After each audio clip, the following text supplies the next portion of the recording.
Welcome to the Intercut podcast channel, the weekly place to hear the latest in movies, TV, and entertainment that people can't cut away from. I am your co-host, Zachary Shevich, and joining me, getting ready to line up outside Franklin's Barbecue, it's Arturo Zurita and Amanda the Jedi. We're back, previewing another South by Southwest, back on the festival grind. Sundance has barely ended for us, and we're already looking ahead to Austin, Texas. Amanda, you looking forward to it? Looking forward to getting out to South by Southwest again? I am. I thought this was the con breakdown. Not yet. Not Berlin? It should be. That's We now. should have been We're there. a little late. We missed Mickey. But Next year we'll just hop straight from festival to festival and never stop. sometimes I don't get how people do it because, like, it's a lot. I was like going through my Sundance stuff. It's covered. It's covered. It's covered.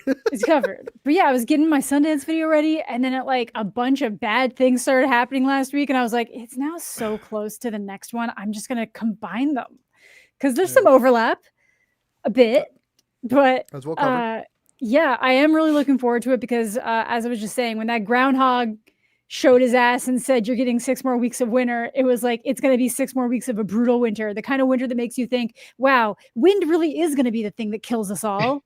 So I'm When kind the of... groundhog said, suck it, Amanda, I thought that was a little too much for, I know, I for thought it live was television. it was a little too much. It was like, you thought it was bad in Utah, you're going to come back to Kin and it's going to be even fucking worse, you know? The mountain's got nothing on what's happening here. So I'm looking forward to what is hopefully better weather in Texas. Right? Hot weather. Absolutely. Sometimes it's cold, but for the most part, it tends to be better. Yeah. A cold day at South by Southwest is usually like in the 60s, not It's like in the middle of a blizzard. But oh, I have to maybe put on a zip-up hoodie underneath my jean jacket. Maybe. Or you end up It's in the colder Paramount. in the theater. I was about to colder in the say. Paramount. You guys love that spot. And I'm like, it's a good spot, but oh my fucking God. Right where the thing is, but Gotta rock over we've the got blanket this year. we've got a lot to cover because this is also the festival where we end up kind of pivoting and also being able to do a lot of activations. And there's some really crazy stuff they're going to be doing this year, as well as a bunch of the stuff dealing with music, dealing with the EDU. Obviously, South by ends up becoming a much bigger festival, not just for film fans, but music heads, everybody else. And it really is one that's worth going through. So hopefully we are able to kind of adjust you, get you ready for the 2025 Fest. exactly. We're not going to go through every section of the festival, but we are going to talk about the film and TV section because that is our bread and butter. That's what we really like to focus on, and that's the reason Our we beans go and there. slaw. Our BBQ, our burnt end tips right here.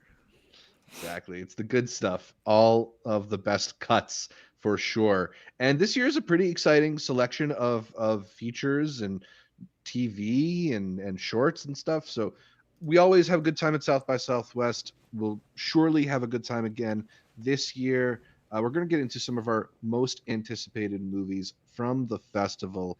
But first, we do want to give a shout out to our wonderful patrons, the Intercuties, for their continued support of our show, whether it's participating in our monthly Intercutie hangout sessions or just voting on what they want to see in the future of the show. They're helping support us for as little as $3 a month, whether that is on patreon.com/intercutpod or right here on YouTube. You can click that join button below our video to get the latest from the Intercut podcast. Also, make sure you're subscribed to us, whether it's the audio podcast or the video podcast. We're available on podcatchers, on Spotify, on YouTube, basically any place that you want to catch a podcast. We should be there. And we also really encourage you to leave us a 5-star review on Apple Podcasts or Spotify. If you do, we will share a bit of Franklin's Barbecue's potato salad with you, but only a bit because I'm saving most of it for me. Anyway, talking about South by Southwest, one of our favorite festivals to go to. It's always a good time. Lots of music, lots of food, lots of parties and activations, but mostly lots of movies. Let's start maybe with some of our most anticipated movies of the festival. Arturo, I know you had a few selected, do you want to share with us the movies that you cannot wait to see in Austin? Yeah, I'd be curious if any of y'all have the headliners, because the first thing to kind of break down is that they try to do these really big events that are going to be at the Paramount. That's usually kind of how you split it. Maybe it's an Eccles movie at Sundance. Here, it's what's having that Paramount debut. I don't know if y'all saw, every single headliner's got a double, meaning that it's Yeah. not a one and done, and that's the first biggest change from South by this year. Yeah. Exactly. We are used to South by, where the biggest movies will have that premiere at the Paramount Theater, and then if you miss them, you're SOL. They just disappear. This year, it seems like That's it. every movie that has a big premiere at the Paramount has a second screening elsewhere.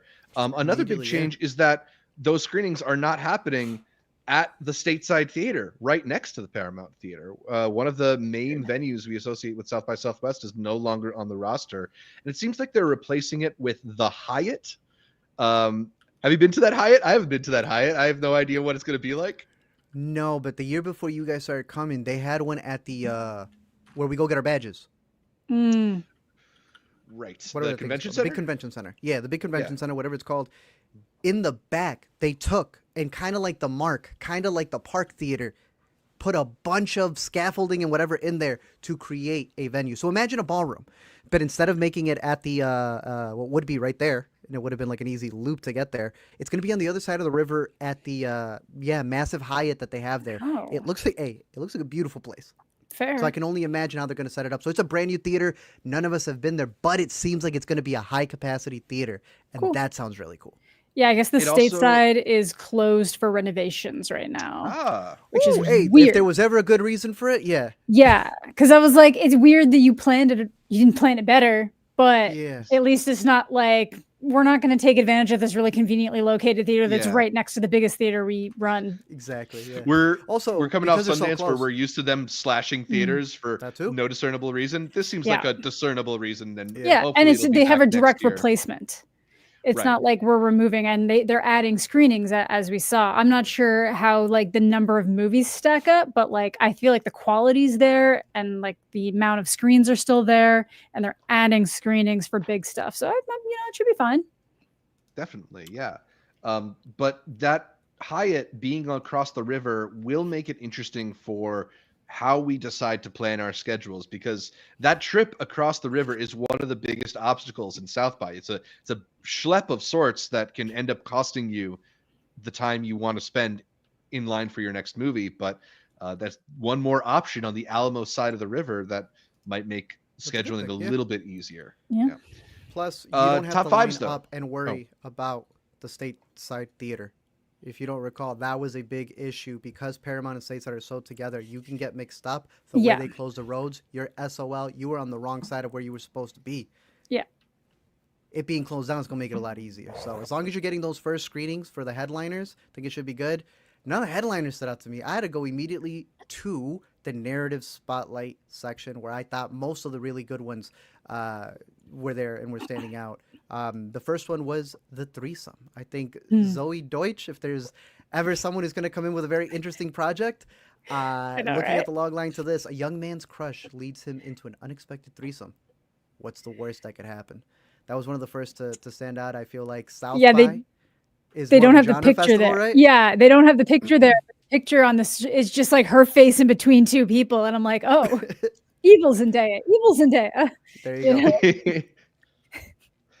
Yeah, So it that's definitely one. Yeah, there we go. it definitely yeah. looks like a slightly more thriller focused version of Challengers. Maybe it's described as comedy, drama, romance, and you also, beyond Zoe Dutch, we didn't mention Jabuki among the cast. Ruby Jabuki, I Cruz didn't in the know. cast as well. Ruby Cruz. Is that Ruby right there? Or is that someone else? Like next? No, I can't. That's not Ruby. She's built Yeah, there it's as too much out of as focus possible, for me to but- tell. Yeah, I don't think it's her. Oh, But that's her. yeah, regardless, I'm definitely, the Threesome is one of the movies that I highlighted as well as my own Yeah. most anticipated. Yeah, I'm me very too. excited. to see Director, what he it'll did be Little about. Fish, so he's already got a pretty good track record leading into it, which makes me think Nice. he can handle the tone a little bit better. So Nice. Interesting. Yeah, and Little Fish is kind of a dark movie, so maybe Yeah. we're into something that has a bit of a darker edge. Yeah, very cool. I don't know if y'all had Summer of '69, but Jillian I Bell do, yeah. actually taking her acting chops and about to do some directing. I like the cast she chose. I'm hoping it's gonna be. It looks like it could have that like maybe not classic comedy, but that kind of like mid 2000s comedy feel that I feel like we've been like missing out on, or kind of hoping we Yeah, get more. mild ass type stuff where Yeah, you that kind kind of of right thing. the dynamic of a younger to an older person. I don't know. I think it looks pretty good. She's Yeah, been yeah. one of the SNL cast members that has surprised me outside of actually doing the show. And look, Yeah. I think she's made some interesting choices in where she's appeared. This is finally like a bigger role for her, and I'm very Yeah. curious to see what she brings to it. Yeah, very cool. Yeah, shout out Chloe Finneman, who's definitely a standout on SNL, who's the star of this movie. But beyond Chloe Finneman, I think it's a really solid cast. Charlie Day Charlie from It's Day. Always Sunny, Nicole Byer, Natalie Morales. I am a huge fan of SNL writer and Girls Five Ever alum Paula Pell.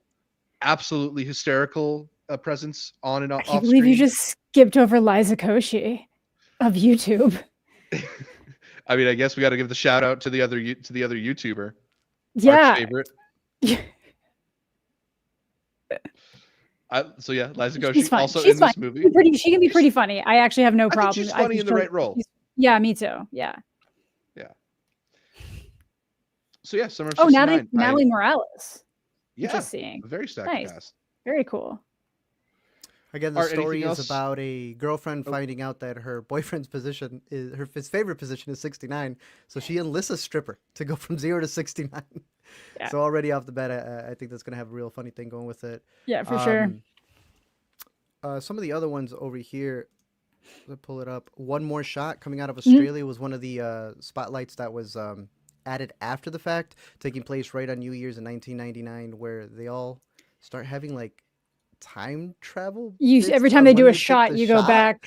You can go further I mean, back. come on, we're talking. That's like a talk to me type rom-com thing that's going on there. I'm in it. I like it. Yeah, no, I've got that one too. That's like day one too. I think that's one of the first movies. That should be a good one. What else do you have on your list, Arturo? Those would be my top 3 from this section. Are you going throughout all the other sections, or did you have? Oh, I some was other just ones talking from top Spotlight? 5 in general. Oh,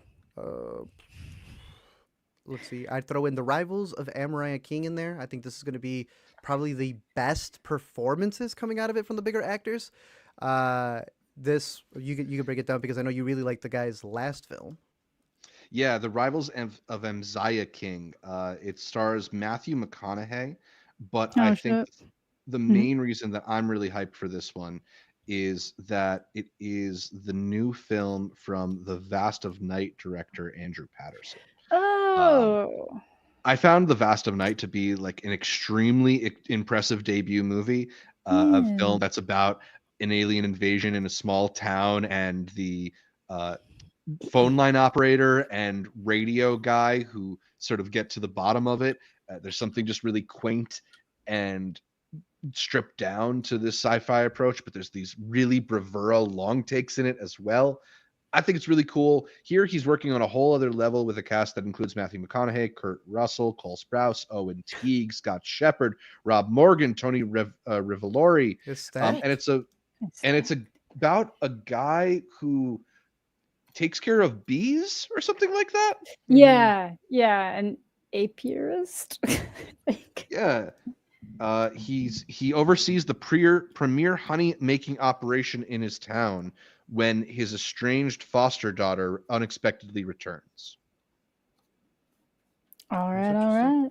Also, like, the man's been gone, so I'm just excited that he's actually back with a director who looks like they're actually gonna get something out of him. So yeah, that to me is a big one. Since 2019, McConaughey has pretty much exclusively appeared in commercials, so it'll be nice to get him on the big screen again.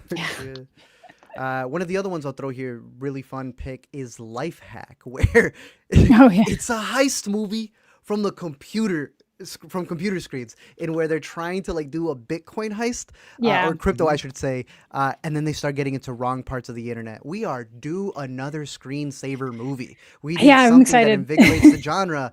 This sounds right up that alley, so I hope it delivers. Yeah, me too. I have that one on my list as well. Looking forward to that. Yeah. Same with you. I feel like, it's giving us Unfriended vibes or something like that. doing a heist set in the world of cryptocurrency seems like a really smart idea. It's actually not the only cryptocurrency heist movie playing in there's this money year's festival. positions. Yeah. I'm also curious about that. Yeah, dollar side positions, or Yeah. however they ultimately decide to I've just pronounce been this saying one. money positions, but cash positions, I guess, who knows though? Dollar positions. Yeah, Who well, we knows? will find out and report back after South by Southwest. Hell yeah. Another good one would have been, I just had it over here, Sweetness. Oh They're yeah. calling this 8th grade meets misery. So, Okay. usually that means someone has vetted it. They're trying to push it. Other times Yeah. it's like, yeah, you went for 2 really good movies. I'm not buying that it's going to deliver any of those. But again, it's still coming from the category that I tend to have more faith in. So I'm eyeing Sweetness. Looks like it's going to be I feel like it's probably going to get uncomfortable. You have a 16-year-old trying to rehab their favorite musician. I feel like there's a lot of different ways that can go. That can go bad So, for sure. yeah. One of the other ones would be from the midnight category, Hallow Road. This is a movie that stars Got that too. Rosamund Pike. Yeah, Gone Girl herself. And Yeah. it's about them getting a call about an accident that has happened, a hit and run with one of their kids, only for more revelations to come when they start investigating it. This one's definitely going to be a really good my instant there, just because that's the grandparents scam. You get a call saying I'm sure that's not what they're doing here, but it's like you get a call saying your child or your grandchild has been involved in an accident and they've killed someone and you need to pay us money to post bail, otherwise they're going to jail. So I don't know if they're doing something with that or if it is just like their kid calls being like, oh my God, I killed someone. So I don't know.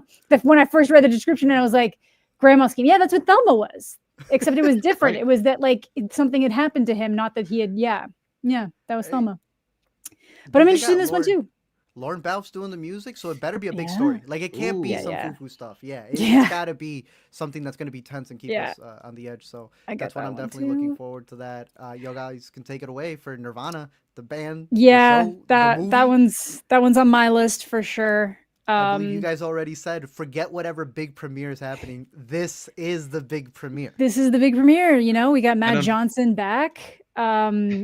Unfortunately, the big premiere that this one is up against is Drop, which is another one that I am quite excited to see. But thankfully, I don't know. Out of all, right? Like if it was The Accountant too, no problem. But Drop is a little rough. Drop is a little rough because that's Christopher Landon. I think we're. Yeah. I think we are just still super amped to try and catch Nirvana the band, the show, whether it is the premiere or the second screening. Yeah. I want to do premiere for that. One of the smaller ones. Oh, you go. What were you gonna say? No, I was just gonna say probably my favorite title in the festival. It still just makes me happy every time I say it. Nirvana, the band, the show, the movie. So you know the joke from the show where they're like, "Do you know there's another band named the same thing as us? You mean the band?" I love it so much. Good. No, I love him. We love Matt Johnson's kind of one of those people you just see at film festivals and you're just happy he's there. Blackberry was the big one from 2023. And we realized that the bandana was just something he wanted to do. We thought he did that because Doug Freegan actually wore bandanas, and it was just he wanted to wear a bandana and he made it part of his identity. It was wearing it the whole festival. Dude's funny. Another one, kind of before we go back into some of those bigger headliners, another one of the smaller ones I thought looked interesting was American Sweatshop with Lily Reinhart. Her job is she's one of those people who has to go through like the really weirdly reported stuff on social media. So that can include like stuff going on with kids, that can involve murders, that can involve, that kind of stuff. And just what that does to your brain. Yeah, the psychological toll it takes to see the darkest parts of the internet and be in that sort of form of content moderation. I actually saw a really interesting play on Broadway called Job that covers very similar material, but it's only made me more excited to see what this take on that character will be. Because when the FBI does it, they have to cycle in and out of that job, or cops or anything, they have to cycle in and out of that job because it's so serious. But when you're doing it for social media, they'll just run you into the ground and then they'll just find someone else to do it. So it's interesting that the as with many things, the landscape's changed faster than we've been able to adjust jobs for, which is crazy. So that one looks good. But honestly, I am excited for Another Simple Favor. I loved the first one. I'm looking for was a hit. I don't know what's going to happen. I don't know what's going on. I don't know what people are going to say. There's so much going on outside of that movie. There's definitely over betting on whether or not one of the cast members shows up or doesn't. Oh, my seat is right where the Q&A line is going to be. I'm going to be the first to ask a question. Yeah, I'm gonna. Yeah, I think that's one of the ones I want to get in, and I want to fight my way to the bottom. And I have to see it that night. I actually have to see it that night because I'll miss the next one's at like 11 a.m. the next day. I won't be able to make it to it, so it's a bummer. So I have to get into that premiere. It is going to be a very interesting premiere for sure. It's kind of surprising that we're getting a couple different sequels in the headliners category, but that's probably the most exciting one, at least to our crew. I think so. Yeah. I like the brother coming in Accountant 2. I Yeah. don't care for Accountant 2. I rewatched it the other night, the first one, and I was like, oh, this is like so much cornier than I remember. Exactly. Because like I feel like I remember watching it, but I was like half paying attention the first time I watched it. So I was like, I'll give it another watch before we check out part 2. And I was like, oh god. Hopefully so corny. Adds a little bit to it, but outside of those other ones, Ash, I think is going to be really interesting because why is Flying Lotus doing a mainstream movie? And with Neil Blomkamp. Hopefully he's the basis for it. Hopefully. Because, this man's kind of wild when he directs movies, so that'll be interesting. Isa Gonzalez is in it, Aaron Paul. Yeah, one of the things that I find interesting is that, what was the name of his last movie? I forgot. Bro, it premiered at Sundance. It got terrible reviews. I specifically remember it because it was the first year that I went. Yeah. Someone came out of buying tickets and said, don't watch that movie. Kuso. Was it Kuso? Yeah, Kuso. So, like, that is a film that sort of played some festivals and was relegated to the next section or the Vision section. This one is one of only 6 headliners they've scheduled for the festival. So it at least suggests to me he's working on a different level of scale, and perhaps he's working with something that's going to be a little bit more audience friendly. They are scheduled to get it at Paramount. Iko Uwais in it from the Raid series. Yeah. Oh shit! That I think Flying Lotus would have to cast him, bro. I'm intrigued, right? I'm intrigued. It's just like seeing what his last movie did at Sundance. Never in a million years would I have thought. Yeah, Flying Lotus, top 5 movies that are going to be at the headliners, which is wild. It's wild, but look, Death of a Unicorn. Yeah, we were talking about what's the other one? The Electric. Is that playing here? No. No, that's not playing here. No, Death of a Unicorn is. Which just got confirmed with like an R rating or something for like extreme violence or extreme gore or something like that. Y'all feeling this one? This to me is a South by Southwest ass movie. Yeah. In a good way or a bad way? In a good way, I hope. I just feel like every still image I see looks different. So I'm like, I'm going to say to be determined. I could see a world in which this is a lot of fun and a really wacky movie that elicits really big crowd reactions, and I could also see it as a movie that's like trying too hard to do that. Like I think to me, I was not a fan of Cocaine Bear. I think that's sort of like the floor that I'm worried about. Okay. But there's also a ceiling in which it's like, I don't know, just a really uproarious, hilarious comedy.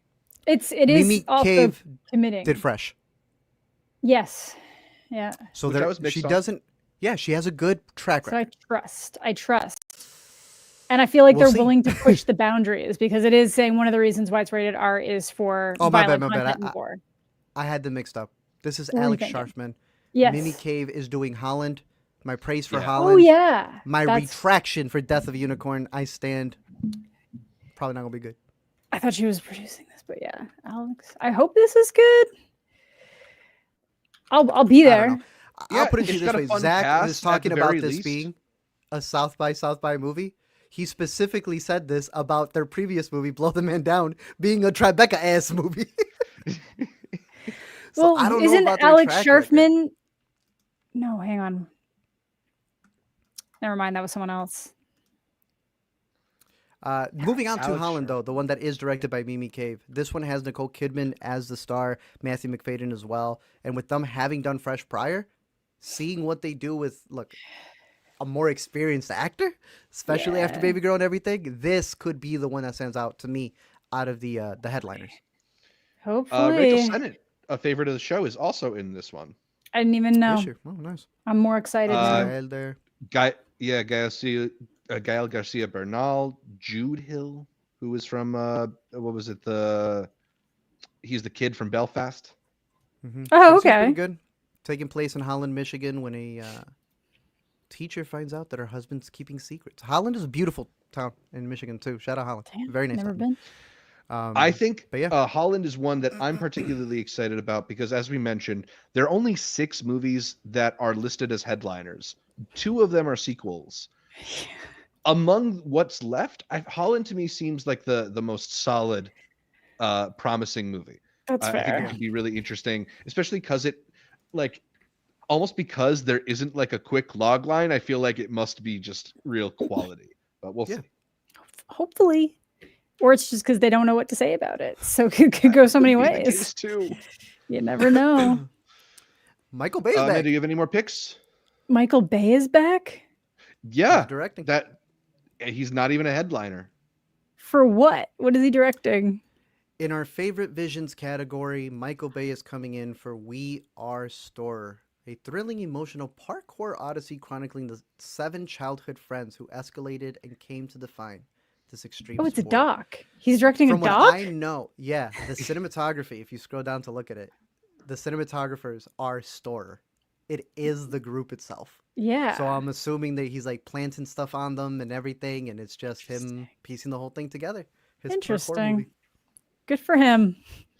Yeah, it's I'll not be just there. a documentary. It's a documentary that's in the visions category, which we were just talking about as where they normally relegate the kind of like weirder or more experimental stuff. Maybe it's, as you said, like he's just attaching a bunch of body cams to these parkour guys. So it's a visually experimental and different seeming movie. And that's why it's in that category. But just the fact that we're getting a Michael Bay movie in this capacity is quite fascinating. Yeah, it's kind of crazy, honestly. Good for him. Yeah. Stretch his wings, right? He doesn't have to Yeah. blow things up in every movie. Yeah. Amanda, anything else that stood out to you? I think Art covered a lot of them. Another one that could either be really kind of lame or end up being pretty interesting, maybe kind of in the vein of that one we saw at TIFF with Riz Ahmed, Forge. Oh, yeah. Forge kind of has this vibe that it's like they're art forgery people, but then an FBI art crimes person gets involved. Seems like it's like exactly like pretty much what I said. It's either going to just be really corny or it could be have that feel of like the 90s heist thriller type thing again, similar to Totally. whatever that Riz Ahmed movie was that I can't Relay, I believe. Relay. I was like something with an R. Yeah. Nice. Forge is Yeah. an interesting choice as well. Yeah. I'm gonna go for one of my anticipated Slanted from the narrative feature competition. I don't know if you guys have a chance to look at this one, but is it about a high school senior who wants to win prom queen, but doesn't think she can because she's Asian, so she goes under a radical experimental transformation to change her race in order to heighten her beauty standards. It sounds like it could be a really weird out there movie, like The Substance, but for like racial issues or something. Yeah, it seems like it could be really interesting, but would clearly have to be handled there's a line there.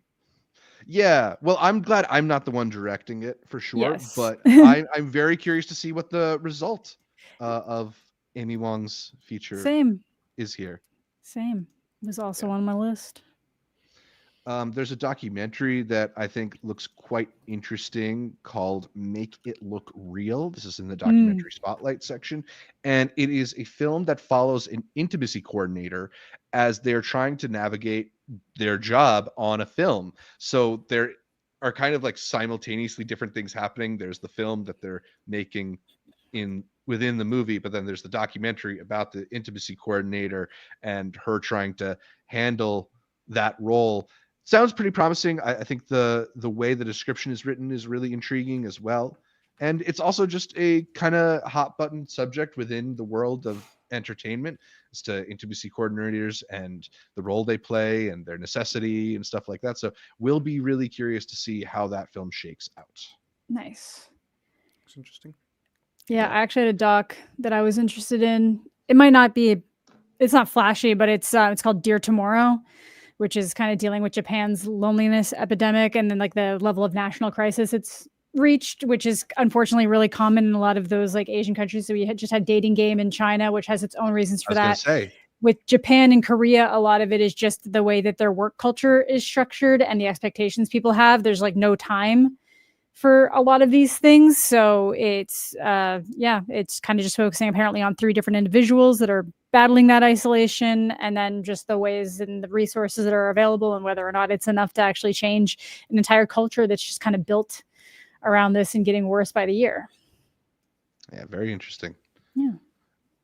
Curious about that one. I'm also quite curious about the documentary Are We Good? The famous words uttered by Mark Maron during many WTF podcast. This is a podcast that follows Maron's life after the sudden death of his partner, filmmaker Lynn Shelton, which was a big surprise a few years ago and quite a sad occurrence. But Maron is a comedian who I think has always been very open about his emotional state, his mental state, the wrestling that he does with his internal monologue. And he's able to do all that with humor, with a sense of humor that undercuts the seriousness of it at times, or at least the tension of it at times.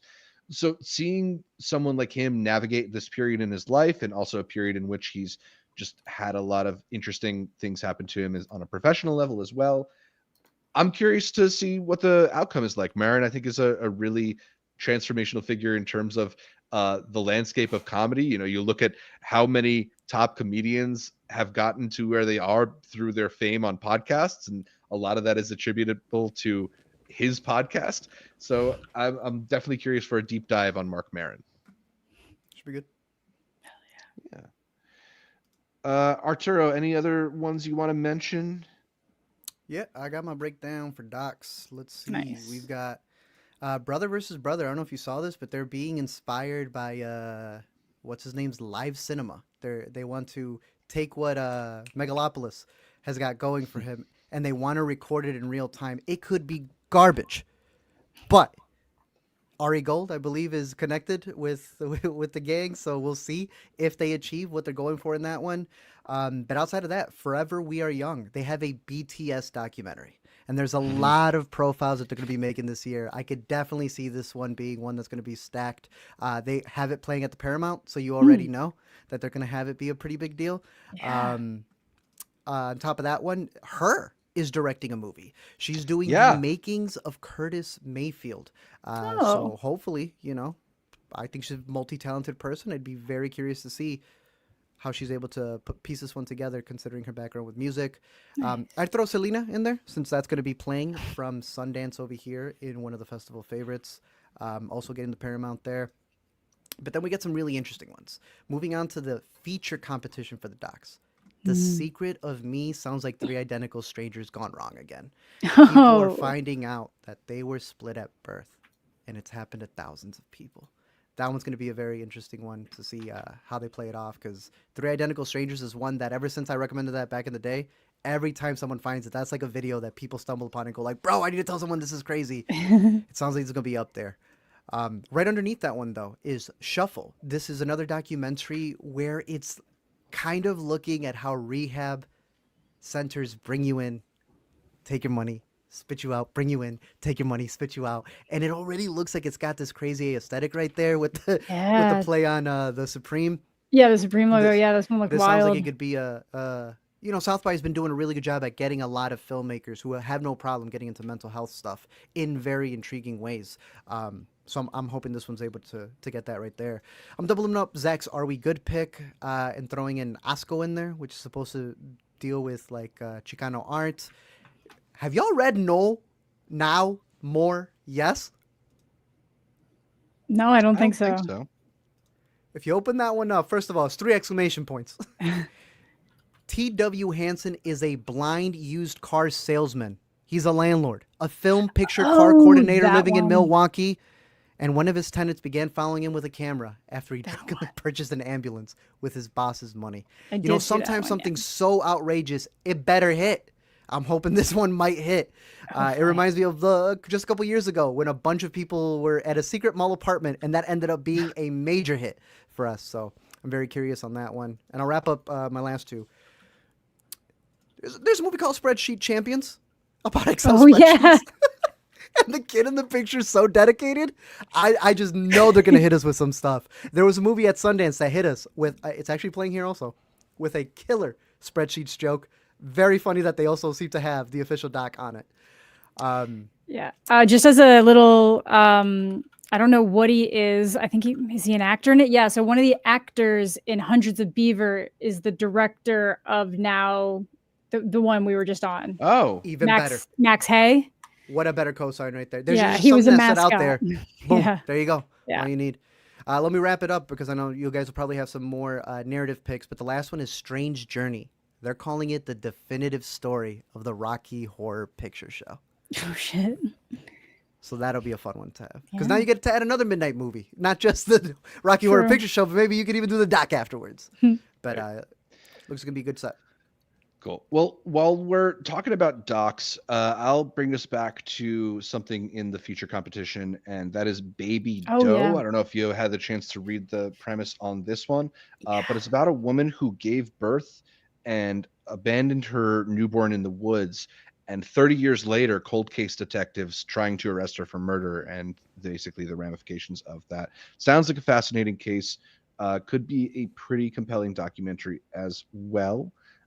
Beyond Baby Doe, I was also interested in Deepfaking Sam Altman. Obviously, AI and deepfakes are quite a subject of contention right now, and this is a film in which the documentarian, according to the description, wanted to interview Sam Altman, the head of OpenAI, but when he was unable to, he decided to travel to India to create an AI version of Sam Altman that he could interview. Another one with a pretty wild premise, and if they can pull off how intriguing that sounds, it'll be a really, really cool film. Very cool. Looking forward to that. Yeah, for sure. Any more narratives we should hit? Because I got a few that we can talk about. I think we should. I think we should probably just mention that we're not mentioning some of the ones that are the most hyped because we've already seen them with Friendship and Together. Mm-hmm. Yeah, so festival. There's 5 festival favorites that I feel like are at least worth outlining. One of them, y'all were huge fans of in Sundance. That was the Ballad of Wallis Island. Yes, that one too. Yeah. We just put out a review on our channel for it that you can check out. But if you're a fan of movies like Sing Street or Once, this is absolutely going to be up your alley. As you mentioned, Amanda, Friendship. You and I caught this in Toronto. Arturo, you have not seen this one yet. Are you excited for Tim Robinson, feature film star? We'll see. Stop, bro. It's so funny. Amanda and I are planning to watch this one again. Yeah. Flipping the perspective, one that Art saw, but neither Amanda or I saw, was The Librarians, which was, I believe, Art, one of your favorite picks for documentaries out of Sundance this year. Great documentary, incredible one, and it's mostly in Texas, so a wild place to catch it. Very fitting. Sarah Jessica Parker, I believe, was one of the producers on that one as well. Yep. Nice. Oh, she's working overtime on that. She's really into it, bro. Good for her. Books in the City. One of the best documentaries at Sundance was The Perfect Neighbor, a story about 2 neighbors and their escalating feud resulting in the shooting death of one of them, told almost entirely through police body cam footage. A really incredible film that already sold to Netflix. Here's a chance to catch it on the big screen, which you may not get another chance to. And then the last one was the one that Amanda wanted to spotlight at first. Together, the big sale out of Sundance this year, the $15 million neon movie with Dave Franco and Alison Brie. We all really love this one. Yeah. A really unique take on body horror from the perspective of a couple, a movie about codependency and commitment. it's a good time and a really good time at a movie theater. A movie that, again, like even though we've all seen it with a South by crowd, it might be worth going just to see it again. Yeah, that's very fair. Is You're the not Surfer going- in this I'm about category? to say, yeah, the Surfer's in this one. But none of us seen it. That's the only one none of us have seen. Honestly, I don't know how well it bodes for the fact that it premiered at Cannes and I'd never heard of it. Yeah, This is the one where he's like a surfer going back home to his childhood home. Yeah. And Nicolas everyone Cage. just bullies him. Yeah. Yeah, it got like okay reviews out of Cannes, which is maybe why I'm a little less excited about it. But it's a new Nick Cage movie. I'm gonna be there. I'm gonna be there. But, I just want to see what his outfit is for this year. Always pulls up. There's not a lot in the global category. There's only 5 films there in total, but there's 2 that stood out to me as the most intriguing. Hell yeah. The first is Agree. a movie called Glorious Summer. This is a Polish movie. Shout out my Polish brethren.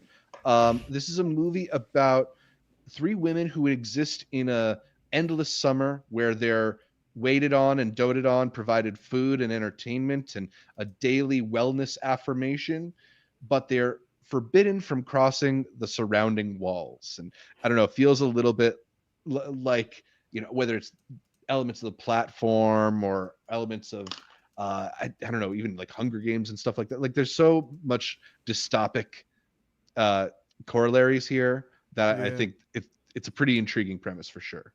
nice. You saw how it said they have like a touch language? I thought that was kind of interesting because they're not allowed to like talk. I think there was a South by movie called Gaia a couple years back. Kind of had a similar thing where people weren't supposed to talk to each other as the apocalypse happened, but that one could be really interesting. Glorious Summer, I agree. I was also intrigued by Corina. This is a movie about someone who, after making a serious mistake with the end of the company's most famous book saga, Corina must overcome her fears with the help of Carlos and embark on a journey in search of a mysterious writer to save her job and the whole company. This is a movie that has premiered outside of the US, and it's got some pretty strong reviews on Letterboxd. Decent. Nice. Yeah. Very cool. Yeah, always good to know when movies have positive cosigns as well. Yes, absolutely. Any others that we should highlight? I've got a couple more, but The I'll let true y'all go beauty first. of being bitten by a tick. Oh, Ooh, I like the Great title. what's her name as the lead. She's done some good stuff. I'm hoping that this is Zoe Chow more on that side because it feels kind of like Night Bitch in where that tried to play it as a metaphor, and whatever metaphor they're going to try to play with this one, I feel like it might be more effective. Hopefully, so the title already is pretty fun. yeah, for sure. I will see your true beauty of being bit by a tick and raise you, and it ends, which is about a group of friends headed out before they're confronted with inescapable horrors. And I don't know, it seems like a classic, like, you know, young friends in the woods stumble upon something they shouldn't have and shit goes down. Horror movie that could be a lot of fun. I think so too. We'll see.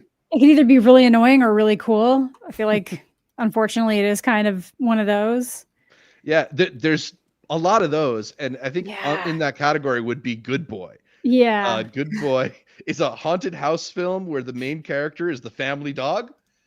Caitlin is very nervous for this one. She does not want anything bad to happen to the dog. I think the dog will be fine. Boy. Yeah, he's a good boy. Right. I think a lot of bad things will happen to his family. Yeah. That's on them, you know? That's on them. Oh, bro, that was a good one from the SNL 50. I'm not here for the dog, or the dog's not here for me. I'm here for the dog, said Julia Louis-Dreyfus. Yeah, lady, bro. There was another flip from Good Boy to Ghost Boy. I don't know if you saw this. Again, a Visions one. It's up in the air. But the idea is that this person doesn't remember anything, so they're starting from scratch after they come back from their coma. And it's how they're able to see the world coming from there. Yeah. I don't know. We'll see. Actually, kind of speaking of people forgetting things, there was a movie called Reeling, which was I just really like the image. It's like him standing on a rock against the ocean, but it's just Narrative I guess feature. yeah, something traumatic happens. People are kind of treating him weird when he gets back, and then like as the night's going on, he kind of remembers whatever, like Mhm. something that happened during that traumatic event, and it kind of shifts. Interesting.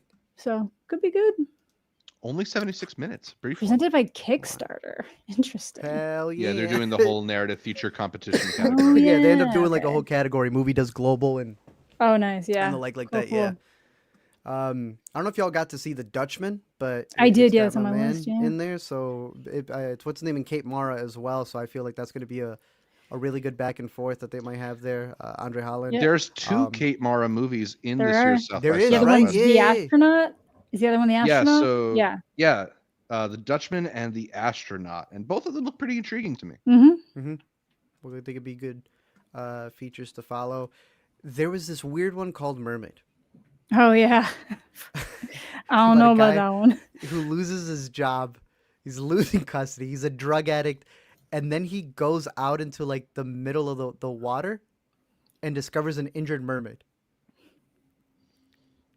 We get some really wacky movies out of Sundance. There was one last year, I think, where Bionico or whatever, Claudio Bionico, and the dude was just high the entire time. And then the big reveal was like, oh yeah, he wasn't an actor. This sounds like they just followed a crazy dude who found a mermaid. So that's another one coming out of the narratives. Speaking of the narratives in the narrative feature competition, I am curious about Fantasy Life. This is about a guy. Pete's back. Yeah, right. I mean, it's about a guy who, after losing his job, starts babysitting. But I think the thing that has really attracted me to the project is the cast. You have Amanda Peet, you got Alessandra Nivola, Judd Hirsch, and Bob Balaban, as well as Zosha Mamet. A pretty strong cast. The other co-lead with Amanda Peet is the director, Matthew Shear. Bro, who does he look like? He looks a little bit like John Reynolds, but not as curly. I thought it was Christopher Abbott from afar, bro. I got so excited. Man, I was going to lock that Yeah, a little bit of a boy in. mashup of the two of those guys, right? But I hope this one's good. I'm very happy she's back, and I know she's doing an Apple show with John Hamm that's coming out very soon. I'm just glad she's back. So Yeah. Other movies that we haven't yet mentioned. We haven't really talked about the TV side of things much because we don't often do much of the TV side. We'd like to, see the whole series, not just the first couple of episodes. But there are some titles that did intrigue me. The first one of which is called Number One Happy Family USA. The showrunners behind this are Rami Youssef and Pam Brady. Rami, who we all hopefully know from his series Rami, as well as his really successful stand-up appearances. And Pam Brady, who is quite a successful film writer in her own right, having done things such as Hot Rod, the original Hot Rod script. Oh, yeah. Just very funny people attached to this. It's a animated comedy set in post 9/11 America, not America, America. So I think there's a lot of potential for a show like this and further exploring Rami's perspective as well. One of the other shows that stood out to me was Government Cheese. This is a show that's coming to Apple TV Plus, and it stars David Oyelowo as a man freshly out of prison trying to sort of rebuild his life in 1969 in the San Fernando Valley. And it's he's trying to reinvent himself, but keeps getting sucked back into the world of crime that he's involved with. But there's also kind of like a quirkiness to this one. It seems pretty intriguing, and I like David Oyelowo as well. And Apple TV Plus has got so many shows out there that don't necessarily get a huge amount of attention, but are still high quality.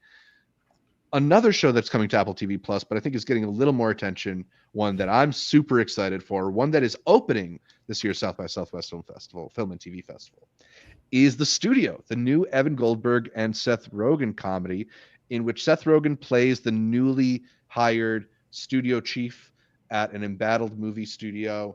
It is a bit of a satire of Hollywood. It's got a bit of the Seth Rogen humor that we're familiar with, but it seems like they're going for maybe a little bit of like almost like a Birdman chaotic energy here. There's a lot of like emphasis on long shots and on movement, and with a bit of a chaotic score as well.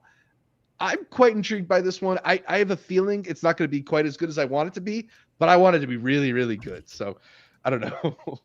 I'm holding out hope. I'm crossing my fingers. I really want that one to hit for me. It's also one where they're only showing it once. Isn't that crazy? Interesting. One of the only ones, man. Then I guess if they're Yeah. So some of the other TV ones are even showing multiple times, but that one and number one Happy Family USA, they're keeping it to like one showing. Funny enough, like you were mentioning, they're probably on our screeners already. I think Government Cheese is on the screeners too, so you practically got them all to go. But let me throw one extra one in there. Spy High. I don't know if you got to read that one, but the kid gets accused of selling drugs. So then the kid sues the school for what's it called? Surveillance for spying on him. I was quite intrigued by this. It's a really interesting premise. That's funny. Feels very current. Nice. So I'm curious to see what they do with that one, because I also feel like at 149, it's the whole thing already completed. But yeah, nice. Any final ones to wrap us up? I got 3 more. Yeah, let me throw My Uncle Jen's in there. This was in the narrative feature competition sponsored by Kickstarter. Young literature teacher lives a comfortable life in Oslo until his estranged uncle from Iran comes to surprise him. And I feel like this may actually be a nice, heartfelt movie, hopefully. Yeah, it seems like it could be. What else you got?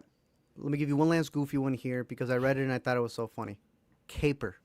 Oh, yeah, I had that one too. Men, right? It's so funny. When a friend's disastrous sext accidentally lands in his boss's phone, a group of clueless men race against the clock, embarking on an all-night odyssey through New York's underbelly just to get that back. Oh, there's just something about that where I want to join that ride. So it also looks good. Look at that picture, bro. It looks so clean. Yeah, it looks like HDR or something. It's really interesting. Yeah. So I'm excited for it. I think it might be funny. It looks like the guy's even one of the dudes in there, so who's directing it, but that'd be one of my last picks. Very solid premise. Could be fun. I'm going to keep my fingers crossed. 2 movies from the Vision section. One that we don't normally pull too much from, but there were 2 that I found intriguing. The first one is called Odyssey. This is about a sharp-tongued, coke-fueled London real estate agent who, in order to make up for her debts to loan sharks, agrees to hide another realtor that they've kidnapped. Could be a pretty intriguing thriller of sorts. I feel like it's gonna be quite tense, but I'm hopeful for that one. It's a pretty dope premise. Mm-hmm. Also from the Visions category is Infinite Husk. I really like the picture that they put up with this one. Oh yeah, it looks cool. Yeah, the framing on it's really cool. The color on it's really cool. This is a film that is about an alien who's been exiled to Earth as a punishment, learning what it means to be human. So it could be pretty interesting. But then I think, maybe appropriate to save this one for last, since it is probably one of the most anticipated ones in the festival. I think we have to at least talk a bit about Drop from Christopher Landon. This is a new movie about a widowed mother going on her first date in years, who starts to become irritated when she receives strange airdrops anonymously to her phone. Really killer premise for a movie. There was a discourse going around Twitter this week about how cell phones don't look good in movies, and I think that's just a skill issue. Soderbergh has no problem with that. I'm hoping Christopher Landon won't have a problem with that too with this movie. Agreed. Hopefully. Yeah. It's probably one of the more exciting headliners, but lots of exciting stuff on the slate for this year's South by Southwest Film and TV Festival. Yeah. Definitely curious to hear what titles stand out to all of the intercuties. Be sure to leave us a comment or send us a message on social media, or just shoot us an email, intercutpod@gmail.com. We'd love to hear from any and all of you. And also, say hi if you're in Sundance. If you're at South by, we always see a lot of y'all. Yeah, sure. If you just see us walking down the street, say hi. No, we always see a bunch of intercuties at South by Southwest. It's always fun to get a hi and a thanks for watching. So an hi, which would have been a killer South by movie. It would have been a killer South by movie. Yeah. Do you have a selection just to remind the people of what stood out to you? I tried compiling some as you were going through them. Real quick, top 5. Yeah, go for it. All right. For number 5, I'm doing that documentary about the intimacy coordinator, Make It Look Real. At number 4, I'm doing the Screen Life cryptocurrency heist thriller Lifehack. At number 3, I'm going with the return of Andrew Patterson and Matthew McConaughey, apiary, Apurist.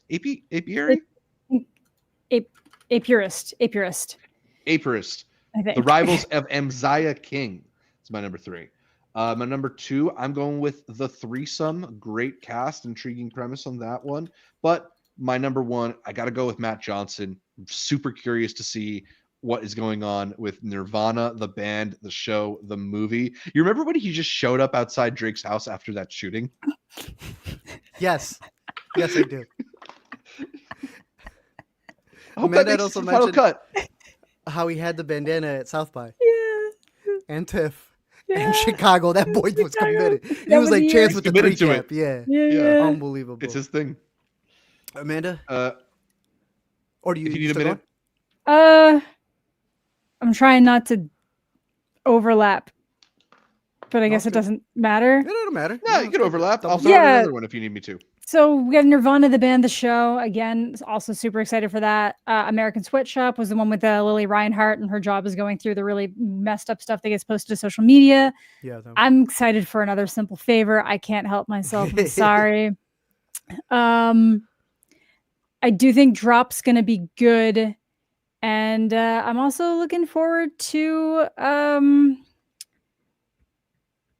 think is it Lifehack? Lifehack's the one with the screen. Yes. Yeah. Okay. I'll go Lifehack instead of money positions. Dollar positions. Dollar positions. But yeah, that one looks like it's going to be interesting. But yeah, I feel like we all kind of had in that initial run of movies, we all had pretty much the same or similar ones. So yeah, Art, what about you?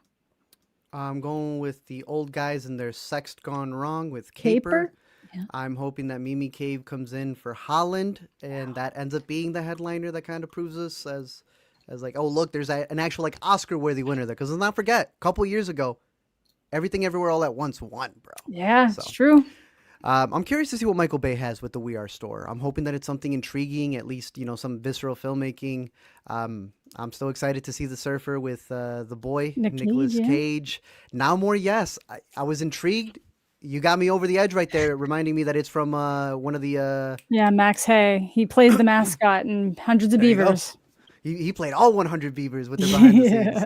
And I agree with the ones that y'all mentioned, like the Threesome and Friendship, Nirvana. So the last ones that I double up right there would be the Summer of '69 for Jillian Bell, where the girl seeks out the SNL star for some help. And I'm hoping Hallow Road delivers as the last one that I throw in there from the midnight category. We'll see. Maybe you guessed it. Maybe it's aliens. We'll see what Rosamund Pike's got to deal with when she answers that call. But, hey, I'm excited. A good slate of movies. And we haven't even talked about everything else dealing with music and whatnot. But remind the people on some of the stuff that we already kind of have hinted at for activations. Because there's one crazy one that we're looking for. What, are you talking about the Alien Earth activation that we're excited for? Yes. Wild. I don't know what it's going to be, but... From what they did last year, they really elevated. Yeah. I mean, there's always one or two like really incredible activations that you can just like walk through, and there's activities and stuff like that. We enjoyed the Yellow Jackets one last year or 2 years ago. I want to say 2 years ago. Last year. That's what's so crazy. Damn. The Atlanta one, that was definitely 2 years ago. That was 2 years ago. Swarm? Or was Swarm that was 2 years ago. Swarm was 2 years ago. Damn. That's the one that sounds the most promising to me. I don't know if there's any other ones that stood out to you from, we're following along with the Dirty Team on Twitter, trying to see whatever they're posting.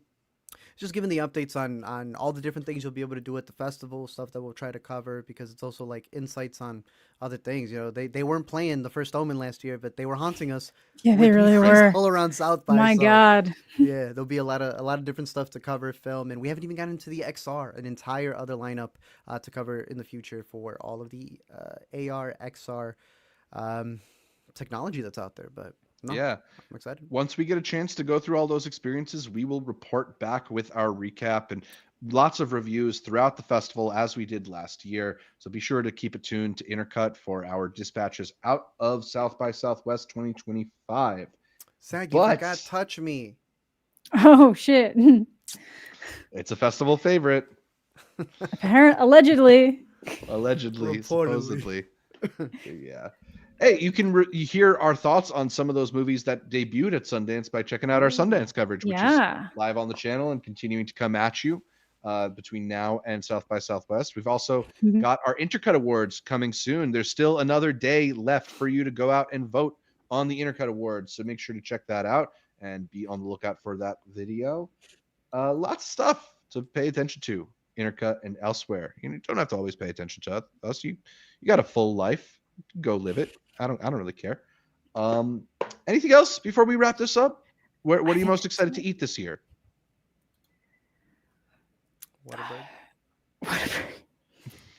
There's the Whataburger Museum, another activation going on. Bro, there you go. See, I knew there was something. Yeah, that Whataburger Museum is great. They got the patty melt. I'm looking forward to some chopped brisket ends. Hell yeah. Ooh, yep. Yeah. Suerte, for real. Suerte. Yeah, dude, suerte, and La Barbecue. Those are the top two, I think, because we haven't hit those up yet. Good stuff. All right, so I think that's just about everything we want to preview for this year's South by Southwest. Let us know if we missed out on anything. Any questions y'all have, hit us down below. Definitely. I'm Zach Shevich. That's Amanda the Jedi. That over there is Arturo Zarita.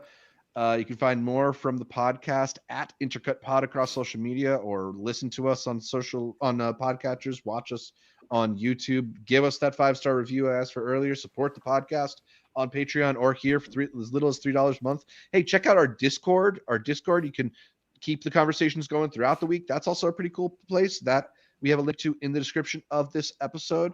It's lots of things you can do. There's so many options out there. But that's all for now. I'm tired. Amanda's really tired. Art looks pretty tired too. Yeah. We've been talking. I'm about to cover the shorts. Let's go. All right, top 5 shorts, real quick. What you got? No. Thanks for tuning in, and until next time, we'll see y'all walking down Congress.